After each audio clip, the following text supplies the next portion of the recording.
Bismillahirrahmanirrahim. Assalamualaikum warahmatullahi wabarakatuh.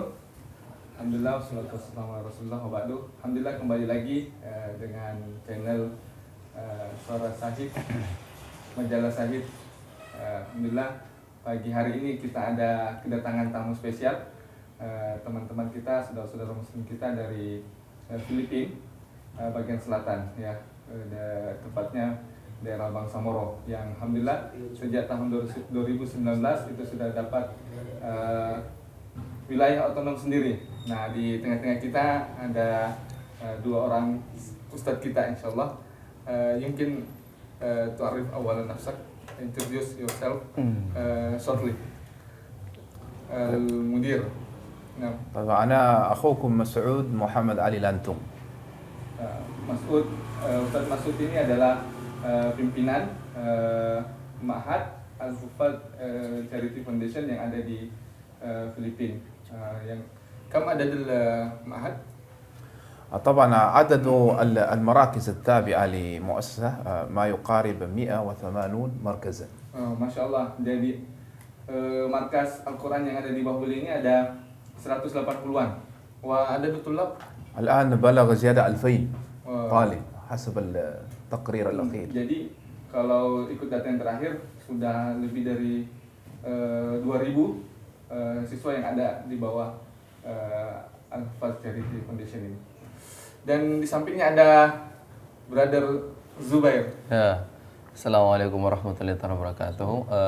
I'm Zubair Giman, the Executive Director of Al-Hufaz Charity Foundation. Jadi beliau ini, Brother Zubair, di bawah Al-Hufaz Charity Foundation juga. Kalau beliau ini mudirnya, beliau eksekutif manajernya, orang profesional yang menggabungkan gerakan. Nanti yang menarik akan kita bahas sama beliau, bagaimana beliau ingin bergabung dengan gerakan Al-Quran, padahal background beliau adalah background bisa kita katakan non-syariah sebelumnya. Barakallahu fiik. الآن نريد أن نعرف يعني كيف تنمي هذه البرامج القرآن في الفلبين. طبعا الحمد لله والصلاة والسلام على رسول الله. النشأة القرآنية في الفلبين على مراحل. المرحلة الأولى ما يسمى بالمرحلة المجودة، يعني تلاوة القرآن الكريم بالنغمات وأصوات هذه كما هو المعروف في المسابقات الدولية في ماليزيا وفي بعض فالفلبين يعني عرفوا بهذه الطريقة. ثم بعد ذلك أنشأت هيئة الإغاثة بجدة بالحلقات القرآنية في الفلبين في الثمانينات. فهذه الحلقات يعني عدد طلابها كبيرة، ولكن الإشكالية لا تنتج حفظة كتاب الله عز وجل مع كثرة الميزانيات. فانتقلوا إلى المرحلة الثانية. Nakhud awalan marhala lula likay la nansa. Jadi ada beberapa level yang mereka lewati dalam proses perkembangan Al-Quran. Jadi yang pertama mereka sebenarnya memulai dari qori ya, tilawah yang biasa kita musabakahkan juga di Indonesia. Ya, kalau saya ingat bahasa Bugisnya amal lagu kan. Bahasa kemudian pertandingan Al-Quran kalau kita di Indonesia ada kayak Syekh Muhammad dan sebagainya. Mereka mulai dari situ. Tetapi beberapa kali melakukan dengan pengeluaran yang luar biasa, tetapi kemudian pada akhirnya tidak mencetak para hafizul Quran, para hufaz. Ya, kemudian mereka melakukan tingkatan yang kedua. Marhalah tsaniyah. ايوه حلقات القرآن الكريم في المساجد وفي بعض الأماكن المناسبة لإقامة الحلقات. انتقلت هيئة الإغاثة إلى مركز تحفيظ يجمع الميزانية لهذا المركز ويجمع الطلاب. فبدأوا في عام 1992 في الدفعة الأولى، ولكن الدفعة الأولى كتجربة فلم يتخرج هذه الدفعة إلا ثلاثة من حفظة كتاب الله عز وجل، فأغلق لمدة سنتين أو زيادة، فأخذوا مرة ثانية الدفعة الثانية، ونحن من ضمن هؤلاء الدفعة الثانية. فنجحت هذه الدفعة، فبهذه الدفعة أنشئ معهد أو مركزا ثانية في جنوب الفلبين أيضا. وطبعا هذا المركز الأول مركز زيد بن ثابت لتحفيظ القرآن الكريم.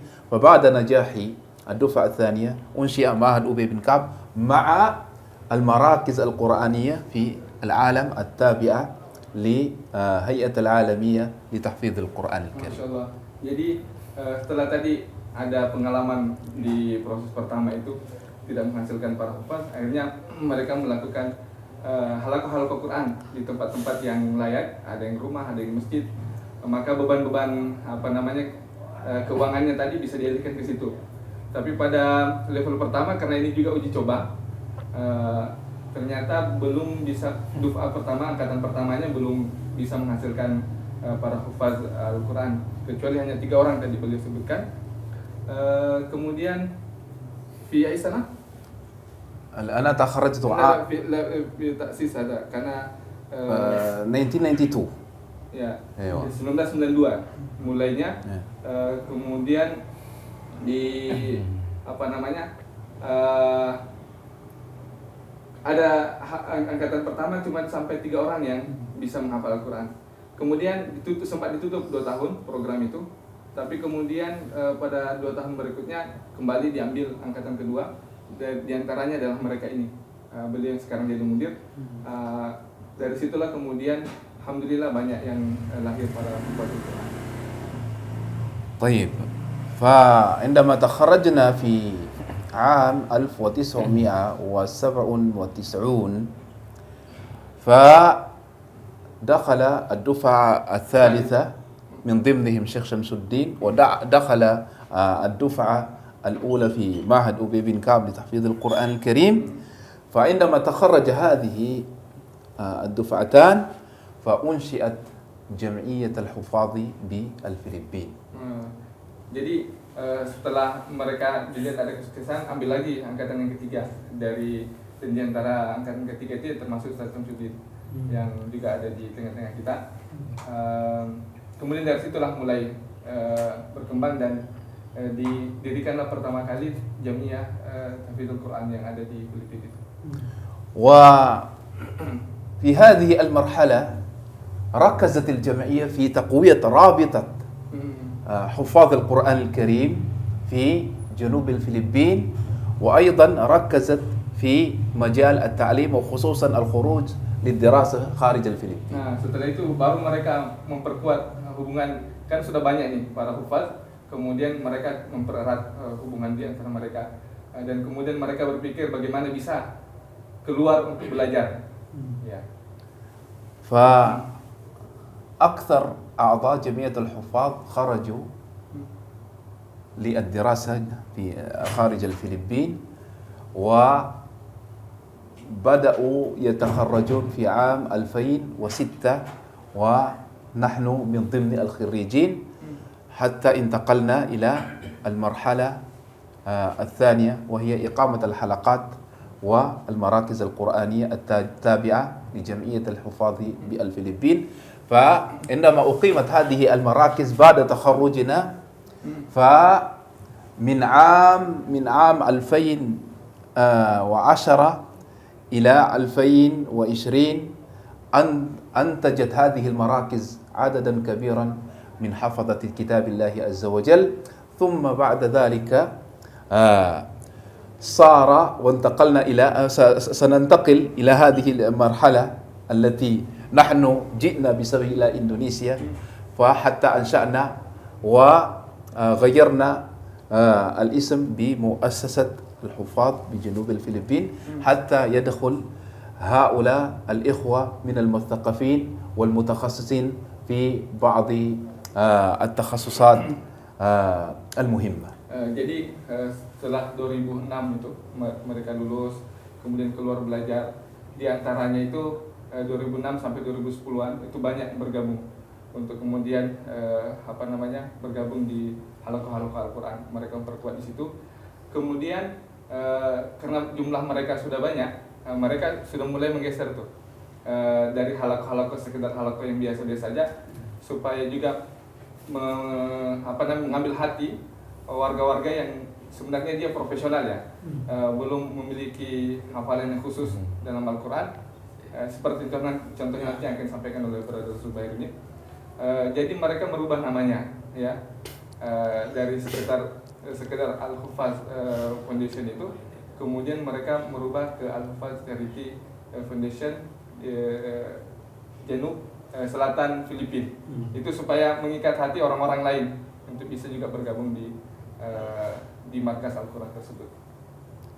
Dan inilah sebabnya beliau sampai sini ada hal penting yang disampaikan berkenaan dengan itu.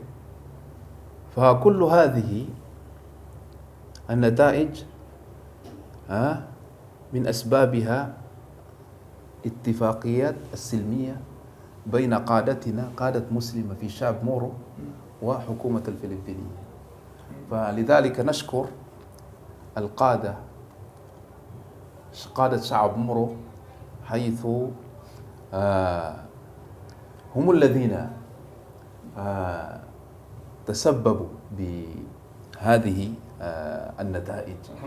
Alhamdulillah ini karena wasilah Al-Quran inilah kemudian bangsa Moro, terutama mereka bersyukur karena ada pimpinan mereka lah di bangsa Moro, kemudian ini bisa bekerja sama dengan pemerintah. فأترك بعض الأشياء إلى الشيخ زبير. Sekarang beliau mengalihkan, karena ini sudah bergabung ini ceritanya Al-Hufaz dengan pemerintahan, dan di tengah-tengah kita ada Brother Zubair. Ini sebenarnya beliau juga bahagian dari pemerintahan yang ada di bangsa Moro itu. Okay. Yes, we listen information from you. Okay. How to combine between Yes. Al-Quran and Yes. So, Assalamualaikum warahmatullahi wabarakatuh. Yes, so first of all, we would like to thank Allah Subhanahu wa Ta'ala for guiding us here and to collaborate with us. Before, we were just collaborating with the ulama and with us, the secular professional. But Alhamdulillah, we are expanded because we are now united with our brothers from Indonesia. So Alhamdulillah. And also, we also thanks to our leaders, our Bangsa Moro leaders under the stewardship of our chairman, Al-Haj Murad Ibrahim, which is the concurrent chief minister of this Bangsa Moro government. So, and also we thanks Allah Subhanahu wa Ta'ala and to the former president, Nonoy Aquino, because Nonoy Aquino is the instrument of the signing of the peace agreement, the comprehensive agreement on the Bangsa Moro, which is, this is the final peace agreement between the government and the MILF. That is the political agreement, and it is the instrument of establishing the Bangsa Moro government. And also, we would like also thanks to the former president, Roa Duterte, because he acknowledged our struggle, the Bangsa Moro struggle. President Duterte acknowledged that it is a genuine struggle of the Bangsa Moro. And he acknowledged the signed agreement during the former President Noynoy Aquino. And President Duterte implemented that final peace agreement. And lastly, for our President, Ferdinand Marcos Jr., we also thank him because he also sustained the implementation of the peace agreement between the government and the MILF. Ya, jadi pertama beliau bersyukur ya kalau selama ini kaitan mereka cuma orang-orang profesional dengan ulama-ulama yang ada internal mereka, dan sekarang alhamdulillah bisa keluar gitu ya, bisa keluar kemudian bisa bertemu dengan kita orang-orang Indonesia, bisa bersilaturahmi, bertukar pikiran. Kemudian juga tadi beliau berterima kasih kepada pimpinan mereka di Bangsa Moro. Kemudian tadi sempat menyebutkan beberapa nama orang-orang penting yang juga ada sebenarnya kontribusinya terhadap apa yang mereka capai saat ini. Ya, termasuk tadi beliau sampaikan tentang Presiden Duterte ya, yang sudah juga sebenarnya beliau punya kontribusi besar ya terhadap apa yang disepakati antara bangsa Moro dengan pemerintahan Filipina saat ini, sebagaimana yang mereka capai pada saat ini. Yeah, so for us in the secular professional, so we have been influenced by the teaching of the Quran, and it is the manifestation because I myself I have been benefited from their tarbiyah, because previously they are educating us about the Quran, and not only the teaching but the inner sense of why a Muslim, bangsa Moro Muslim should strive in memorizing and implementing the Quran. So Alhamdulillah, when our ulama in the bangsa Moro got influenced us, educated us, then they say that there is no means that we can achieve this peace and development unless there is a unification of ulama and the professional. Al-Jama'atu Rahmah. Ya, Alhamdulillah. Ini konklusinya yang saya ingin sampaikan, bahwa beliau ini adalah orang profesional ya. Kalau istilahnya orang-orang sekuler yang hanya kemudian kejarannya dunia, tapi mereka ketika bertemu dengan para ulama asatidnya, termasuk Ustadz Mas'ud yang kemudian mengajar mereka, menterbiah mereka sangat senang, mereka sangat bahagia, bisa juga mendapatkan ilmu gitu, bagaimana selalu diajarkan bagaimana mengimplementasikan Al-Quran dalam kehidupan sehari-hari, bahkan sampai pada level mulai menghafal Al-Quran. Dan memang ketika kami juga berkunjung sana, ini tambahannya, ketika berkunjung sana anak-anak mudanya yang profesional itu banyak sekali, sehingga memang keberadaan Jamiah Tahfidzul Quran untuk merangkul mereka itu sangat penting sekali, sangat urgent. Itu yang kemudian memperkuat mereka di sana. Yeah, so as Allah Subhanahu wa taala said, wa ta'awanu 'alal birri wat taqwa wa la ta'awanu 'alal itsmi wal 'udwan. So there is no means that we can establish a sustainable Muslim Ummah unless we are able to unify these four major sectors of our society. The first sector of our society is our leaders. So Alhamdulillah, our leaders successfully unify the different leaders in our area. And the second sector of our society is that the academe, like for example the ulama and the professional. So this is the second sector of our society. And the third sector of society is the business sector. We cannot move if we don't have any resources. And the last sector of our society is the masses, the civilian, the bangsa Moro masses. So if you are able to unify these four major sectors of society, the leaders, any form of leaders, traditional leaders, political leaders, so we must unify them, and in collaboration with the academe, the ulama, both secular and Islamic professional, and then the business sector and the people, then we can establish this Muslim Ummah with the sustainable development. Jadi ada pesan terakhir beliau yang ingin disampaikan tentang ayat Allah Subhanahu wa taala, bagaimana kita bisa tolong-menolong dalam hal kebaikan, bukan tolong-menolong dalam hal keburukan. Nah, ini beliau 4 hal yang ingin disampaikan, 4 sektor yang perlu menjadi perhatian kita bersama bisa kita tahun. Yang pertama, bagaimana kita melahirkan pemimpin, baik pemimpin lokal maupun sifatnya pemimpin secara luas. Ya, kemudian kedua dari sektor pendidikan. Ya, dari sektor pendidikan ini tidak bisa diabaikan untuk mengupgrade kemampuan sumber daya insaninya. Kemudian yang ketiga adalah sektor bisnis. Ya, tentang bisnis ini tidak bisa juga diabaikan. Ya, kalau kita sering bahasakan darahnya perjuangan. Ya, kalau yang keempat, number 4, Mass people, the civilian. Gimana menerjemahkan? Ya, tentang SDI lah. Ya, SDI, Human Resources lah. Nah, ini juga kemudian menjadi yang beliau harapkan kita bisa berkolaborasi dalam hal ini.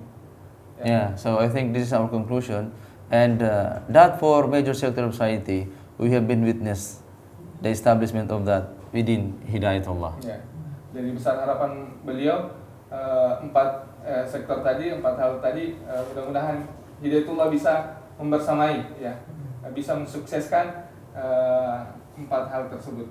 Dan insya Allah kita juga sudah berkomitmen untuk itu, untuk teman-teman kita yang ada khususnya di Muslim Bangsa Moro. Insya Allah Taala. Kalau khair. Alhamdulillah. Barakallahu Jazakallah khair. fiik. Barakallahu fiik. Pendapatan tentang silaf أخيرا في شهر رمضان كنا نرسل 4 طلاب ليشارك يعني ما رأيكم في هذا؟ طيب حقيقة جميلة جميلة ونتمنى أن يكون هناك وفد ليس فقط شهر رمضان. ليس فقط شهر رمضان أو بالعكس سنرسل طلابنا إن شاء الله سبحانه وتعالى في المراكز التابعة لهداية الله. Baik. Jadi beliau sangat bahagia dengan program tersebut. Ya. Bahkan nanti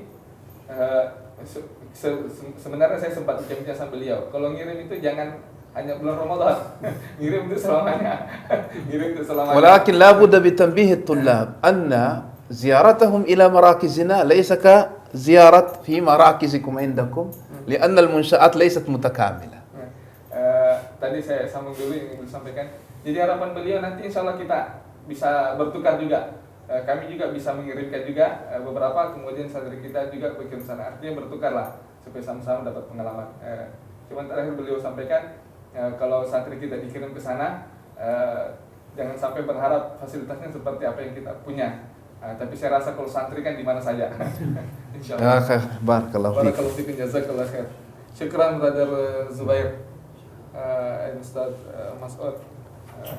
Insyaallah terima kasih para pemirsa channel Suara Hidayatullah dimanapun berada, mudah-mudahan sehat selalu. Pagi hari ini alhamdulillah kita bisa bertukar informasi dengan teman-teman kita dari Muslim Bangsa Moro. Kita terus mendoakan, juga terus mengawal kemenangan mereka adalah kemenangan kita. Mudah-mudahan Allah Subhanahu wa taala terus memberikan bimbingan, hidayah dan maknanya. Ini bisa kita sampaikan bincang-bincang pagi hari ini.